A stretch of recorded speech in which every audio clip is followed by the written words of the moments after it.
Hey, thanks for joining me. We're looking at Cyberforce number 13. Now, I had my little opening speech kind of all figured out, in as much as I was going to say that we are rapidly approaching the end of Marc Silvestri's penciling duties on the original run of Cyberforce, meaning I thought that he did the next issue, at least. But I did a quick little Google search, and apparently this is the last one that he drew in terms of his regular run on the original the original run of Cyberforce. So it was a little bit shorter than I thought. I just thought it went another issue or so. I wasn't sure, and because I haven't really paid attention or read these comics in a long time, I just, whenever I find them, I flip through them, I look at the artwork, I marvel at the genius that is Marc Silvestri, and then I put him down and I move on and I don't look at him for a long time. But apparently this is the last one that he draws. And it's a pretty damn good issue artistically. We looked at number 12, and I went on about how this is an amazing cover. Cyblade looks great. But there was some frustration because, it says Marc Silvestri pencils, but it says David Finch and Michael Turner pencil assists. So as you're flipping through the book, you're always trying to figure out, well, which pages did Silvestri draw and which ones did Turner or Finch draw? And sometimes it's kind of obvious and sometimes it's not. Like, that Silvestri's drawing the sexy girl shots and the giant dragon shots. Like, of course. Probably the big shot of Impact and whoever the hot babe is. And then some of the boring pages like this, probably not. But it was kind of all fine. And then there was a time travel plot where Cyblade's somewhere and some magical thing happens and they waste a whole double-page spread. And then it ends with her back in ancient times with like medieval knights fighting on a field. Her and who went? Timmy, I think the robot, and Chip. Just these no-name, nobody characters that are, the extras in the book, where they're trying to give it some kind of, it's all these guys are trying to have these books have some kind of semblance of the Claremont X-Men era. On some level, with like, you got your superhero team and they've got a base and they've got a jet and they've got all these villains and they've got these side characters and they're oh so interesting. Yeah, they're not at all. But man, Silvestri can draw a pretty book. So Silvestri's got Top Cow, Jim Lee has Wildstorm, and Liefeld has Extreme. I've talked about this at length. Like, we know what I think of Liefeld's work on Youngblood. He was long since past his interesting art days. I didn't know it at the time, but I know it now.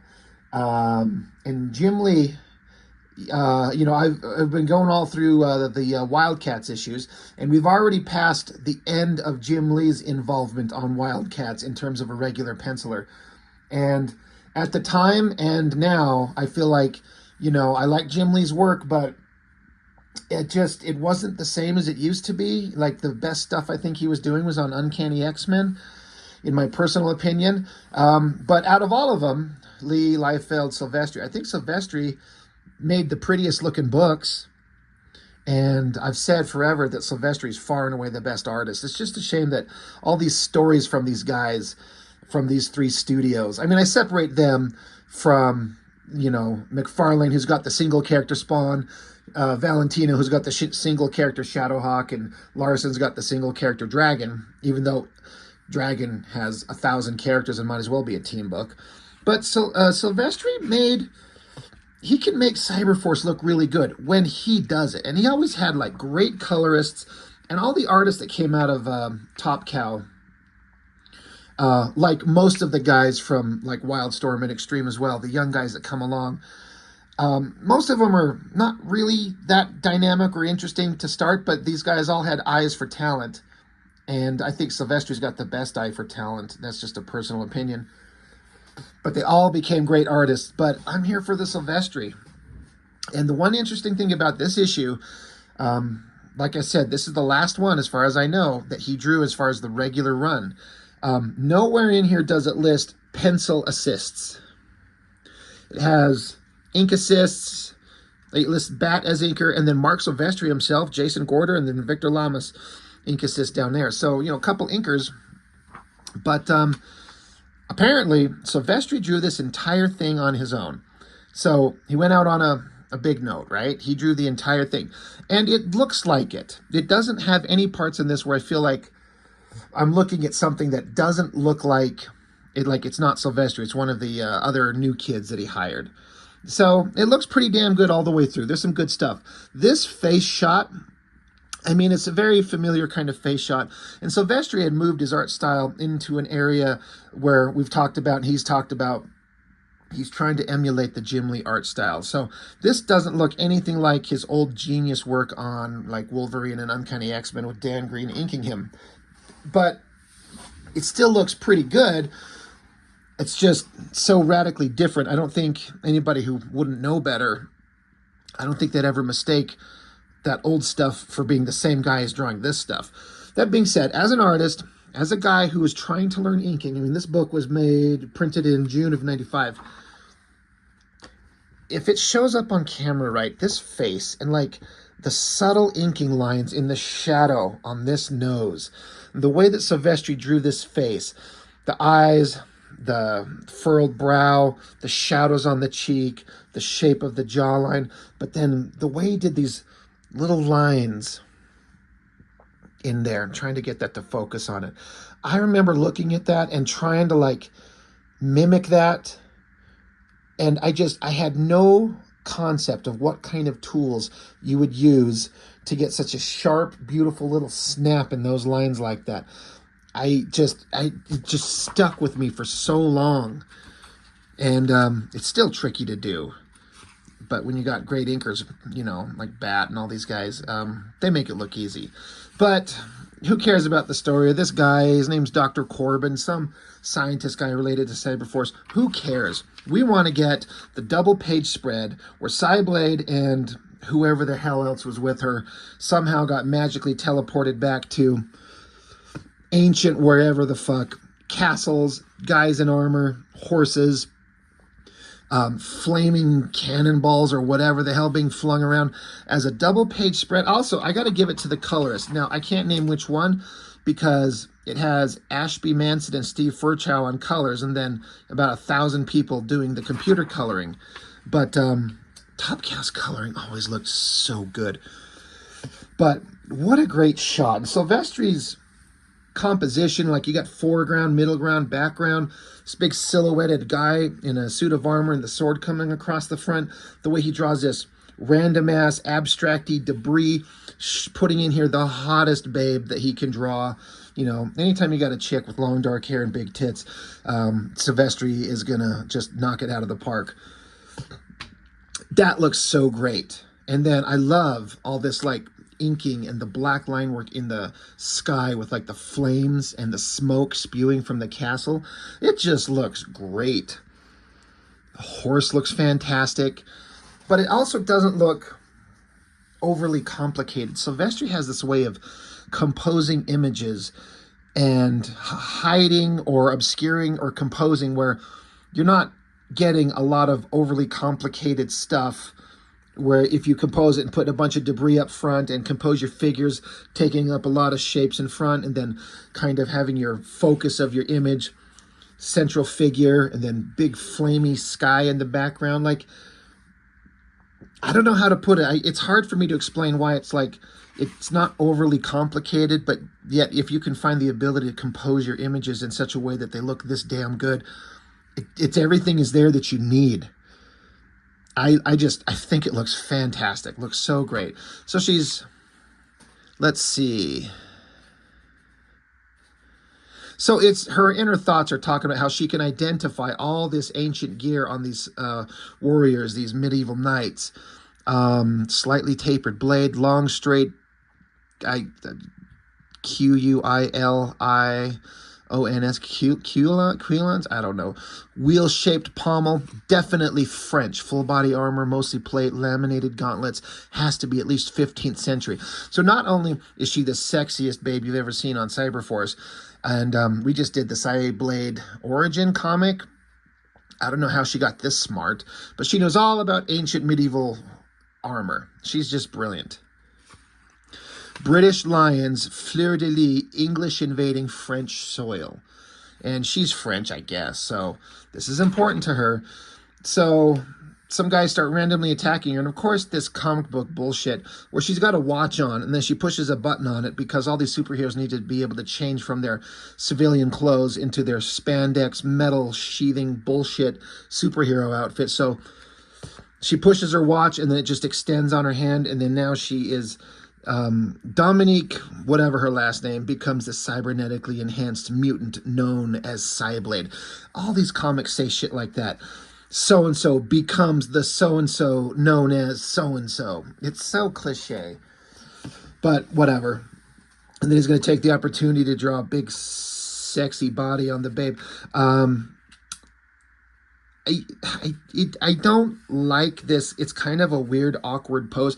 I don't mind the idea of her just doing like a strong sidekick thing, but I feel like he's pushed a little bit too hard to get the curve of the ass and the crotch shot so he can stare straight up or snatch, and it looks kind of awkward while also looking pretty damn cool. It doesn't quite work.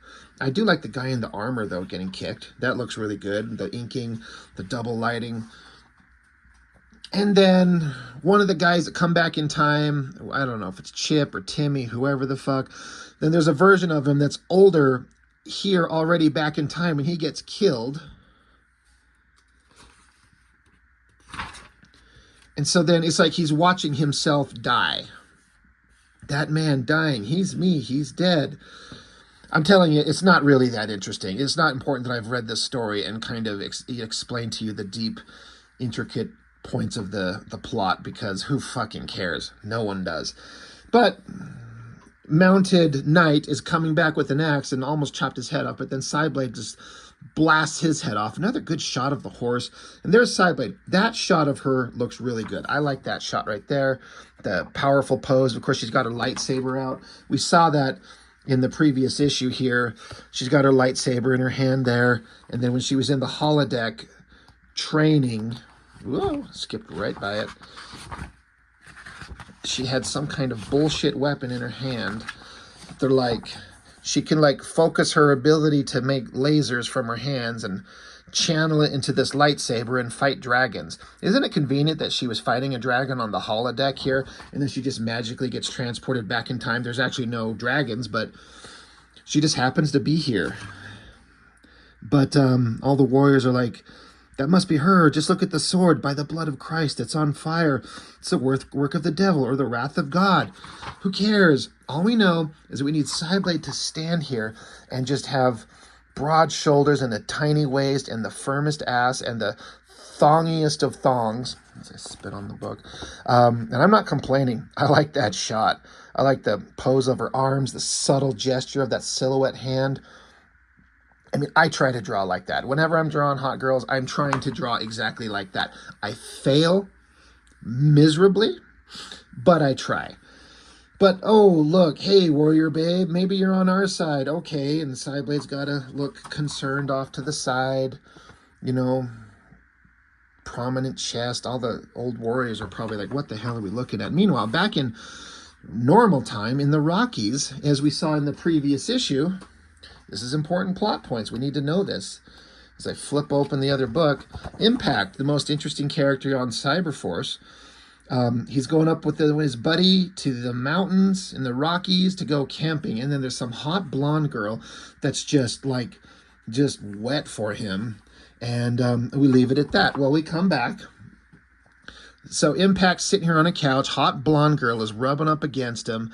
And obnoxious third wheel is going up the stairs saying, hey, I'm going to go to bed. Don't stay up too late, you know, fucking sucking each other's dicks. And he's like, funny, dude.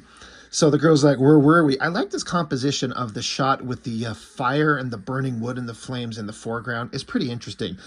Also interesting, and I remember thinking this as a kid. I mean, 95, I was 17, 18, whatever.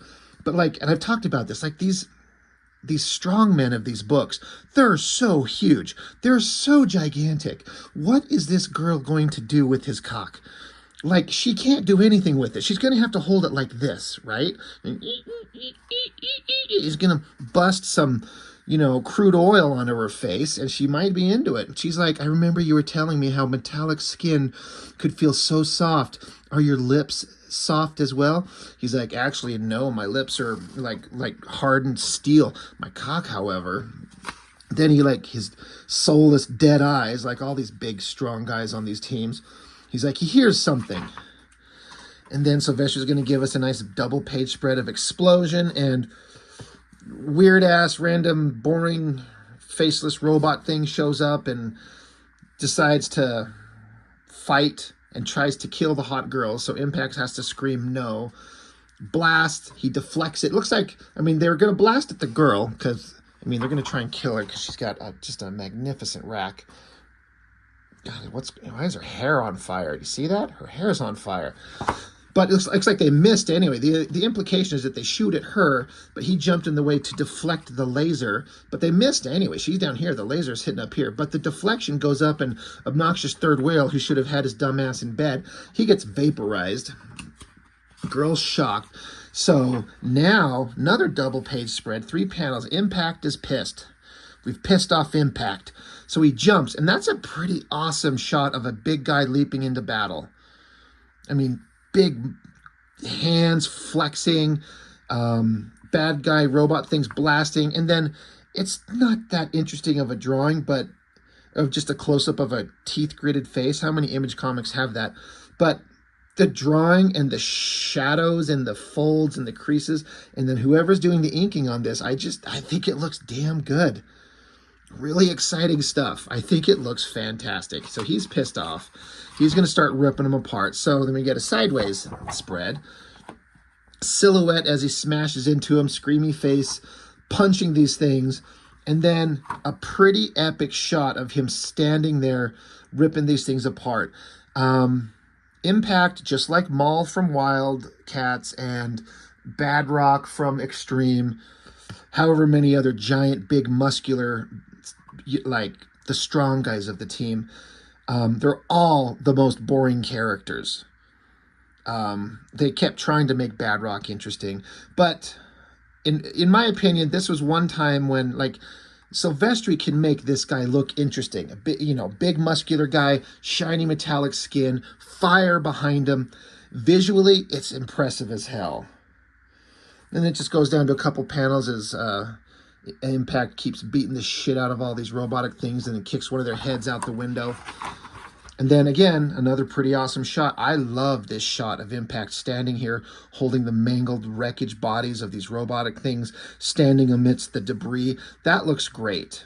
And then he's like, oh shit, the girl's over there upset because obnoxious third wheel guy got shot and killed and he's dead.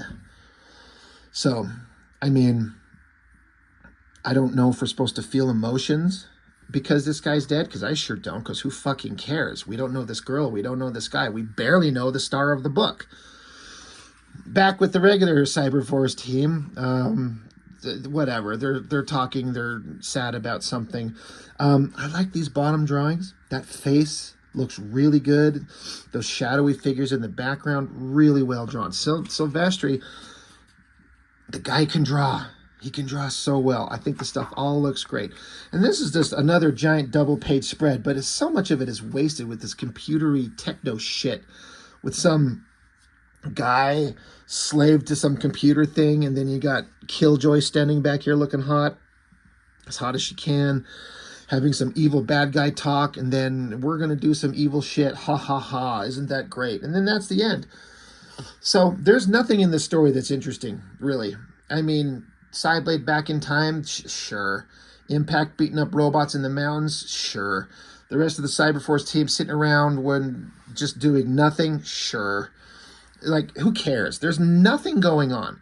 Now, as I've said, I've talked before about in Wildcats, as soon as Jim Lee left, they handed the book over to a different artist, a different writer, and Wildcats became interesting. And we're 2, maybe 3 issues into Wildcats right now. James Robinson writing, Travis Charest drawing. Wildcats suddenly became very interesting. And honestly, the same thing happens to Cyberforce. Once Silvestri bails, which is here, not the next issue, but the one after that, I believe, David Finch, everyone knows who he is, Fantastic artist these days, but this was like, what, 30 years ago. So he was just a brand new guy just getting started, but he took over, and I'm not sure who was writing it. We'll find out, but suddenly the book had a specific direction. The writer crafted a story to start from his run and build on it to a multi-issue arc and a villain that we built up, and my memory of it is that it was pretty damn entertaining, and I actually can't wait to get into it. Because like over on Wildcats, which is interesting now that Jim Lee's off it, Cyberforce becomes interesting when Silvestri's off it. Youngblood was published so erratically, and it was just never good. But Cyberforce got good, got really good. Artistically, you can't beat Silvestri, but in terms of story, it got good. We get a Randy Queen. I thought that this was his, what is that book? Oh my God. Like the girl who could do monstrous shit. This isn't her though. This is something else. This is just some side story. This Randy Queen guy was pretty popular for a stretch. And again, he can draw certainly fine. I don't hate it, but I don't love it at all. Because it's just another guy doing Image Comics style, and they don't bring anything new to the table yet. It's fine, but it's like, you know, middling at best Image Comics art. The coloring's still fantastic. I guess the choice of layouts and shots are pretty good. That's a pretty good cityscape there. It's not a bad female figure there. The coloring is what's really selling me on this, but it's just a little side story, and who cares? But anyway, the end of an era. Silvestri is done with his run on Cyberforce, and he never did anything else ever again except, you know, maybe a few pages here and there, covers there, but he was never drawing Cyberforce again. His creation, I don't think he gives a fuck about it, really. You know, this was something that I believe he created and is originally going to try and sell to Marvel, like mutants that are cybernetically enhanced, some kind of X-Men offshoot. But they brought it over to Image Comics, and, you know, it's pretty and it's fun. It's not that interesting, but it's Silvestri's artwork, so that's always going to be kind of like, well, you know, at least I'm going to be entertained by the great visuals. So anyway, that's all I've got for now. Thank you for joining me, and we'll continue with Cyberforce later. So see you next time. Bye.